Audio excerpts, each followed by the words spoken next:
मध्य प्रदेश विधानसभा चुनाव इस बार बीजेपी की प्रयोगशाला के रूप में नजर आया है।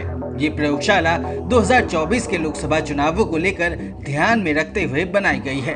तभी तो मंत्रियों, सांसदों और बड़े नेताओं को टिकट देकर बीजेपी ने चुनावी मैदान में उतार दिया है। 3 दिसंबर को सबको मालूम हो जाएगा कि बीजेपी के कद्दावर नेता माने जाने वाले अभी तक कितने पानी में हैं।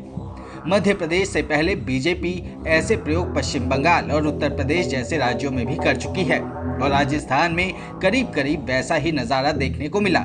लेकिन ये सब यूं ही नहीं है। सुनने में आता है कि ऐसे बहुत सारे प्रयोग हो चुके हैं और हो रहे हैं, जिसकी योजना अगले आम चुनावों के हिसाब से तैयार की गई है। चुनाव प्रचार के दौरान यूपी के मुख्यमंत्री योगी आदित्यनाथ और गृह मंत्री अमित शाह के भाषणों पर ध्यान दें तो ये पक्का लगता है कि अगले आम चुनावों में बीजेपी का मुख्य एजेंडा अयोध्या में राम मंदिर निर्माण होने जा रहा है। और जिस तरीके से आरएसएस पूरी तन्मयता के साथ अयोध्या के राम मंदिर में मूर्ति की प्राण प्रतिष्ठा को लेकर तैयारी कर रही है, उसके राजनीतिक निहितार्थ साफ साफ देखें तो समझा जा सकता है।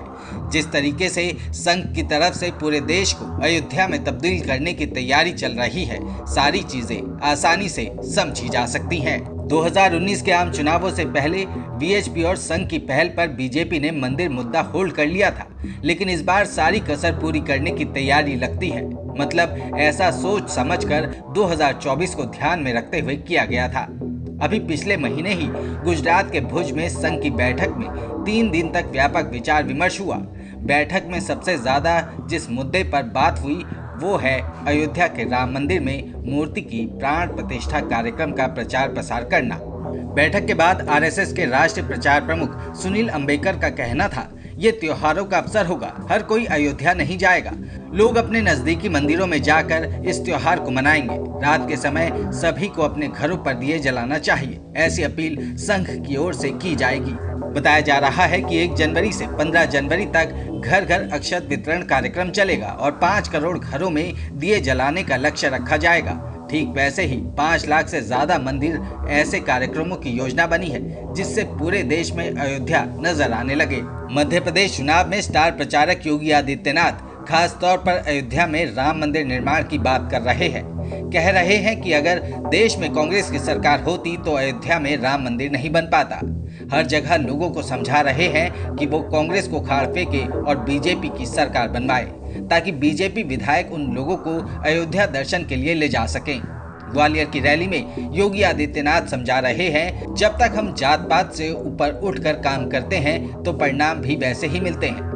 कहते हैं डबल इंजन सरकार का लाभ देश को आस्था के रूप में मिल रहा है। आप देखिए, काशी विश्वनाथ धाम क्या कांग्रेस बना पाती? क्या अयोध्या में राम मंदिर की समस्या का समाधान कांग्रेस कर पाती? उन्होंने समस्या दी थी, समाधान डबल इंजन सरकार ने दिया। मध्य प्रदेश विधानसभा चुनावों में गृह मंत्री अमित शाह देश में 3 बार दिवाली मनाए जाने की बात कह चुके हैं। पहली बार के लिए अमित शाह ने उस दिवाली के बारे में कहा था जिसे अभी पूरे देश ने मनाया है। अमित शाह के मुताबिक दूसरी बार 3 दिसंबर को दिवाली मनाई जाएगी, जब बीजेपी चुनाव जीतेगी, और तीसरी बार जब 22 जनवरी को राम मंदिर में प्राण प्रतिष्ठा होगी। 2019 में लोकसभा चुनाव से ठीक पहले ही राम मंदिर का मुद्दा होल्ड करने का फैसला हो गया था। उससे पहले तो चर्चा चल रही थी। सुप्रीम कोर्ट का फैसला आने के बाद जब झारखंड में विधानसभा के चुनाव हो रहे थे तो बीजेपी नेता अमित शाह ने कई रैलियों में राम मंदिर का श्रेय बीजेपी को देने की कोशिश की, लेकिन लोगों पर उसका कोई असर नहीं हुआ। बीजेपी चुनाव हार गई थी। झारखंड के बाद दिल्ली के विधानसभा चुनावों में भी राम मंदिर को भुनाने की कोशिश हुई, लेकिन यहाँ भी नाकामी ही हाथ लगी। 2024 के लोकसभा चुनावों में राम मंदिर को मुद्दा बनाए जाने के संकेत तो तभी मिल गए थे जब अमित शाह ने त्रिपुरा चुनाव से पहली तारीख बताई थी। अयोध्या में मंदिर निर्माण पूरा होने की तारीख के साथ ही अमित शाह ने खासतौर पर कांग्रेस नेता राहुल गांधी को संबोधित किया था और उसके बाद तो यकीन होने लगा था कि 2024 में राम मंदिर ही चुनावी मुद्दा बनने वाला है। राम मंदिर को मुद्दा बनाए जाने की एक बड़ी वजह विपक्षी दलों की तरफ से हो रही जातिगत जनगणना की मांग है। इस बार जातिगत जनगणना बीजेपी के लिए चुनौती बना हुआ है। विपक्ष के इंडिया गठबंधन का जो भी हाल हो, मजबूती से खड़ा हो पाए या पहले ही लुढ़क जाए, लेकिन क्षेत्रीय दलों ने तो अपनी तैयारी शुरू कर दी है। समाजवादी पार्टी और आरजेडी जैसी पार्टियों ने चुनाव को पिछड़े वर्ग पर फोकस करने का फैसला कर लिया है। ऐसा प्रयास तो कांग्रेस की तरफ से भी हो रहा है, लेकिन क्षेत्रीय दलों जितना फायदा कांग्रेस को मिल पाएगा ऐसा नहीं लगता। कम से कम अभी तो ऐसे हालात नहीं है। बीजेपी समझ चुकी है कि विपक्ष की तैयारियां मंडल बनाम कमंडल करने की है। वैसे तो बीजेपी जातिगत जनगणना को काउंटर करने के लिए ओबीसी सर्वे की तैयारी कर रही है, लेकिन राम मंदिर ऐसा मुद्दा है जो हिंदू धर्म के सभी जातियों को ज्यादातर स्थितियों में एकजुट बनाए रखने की ताकत रखता है।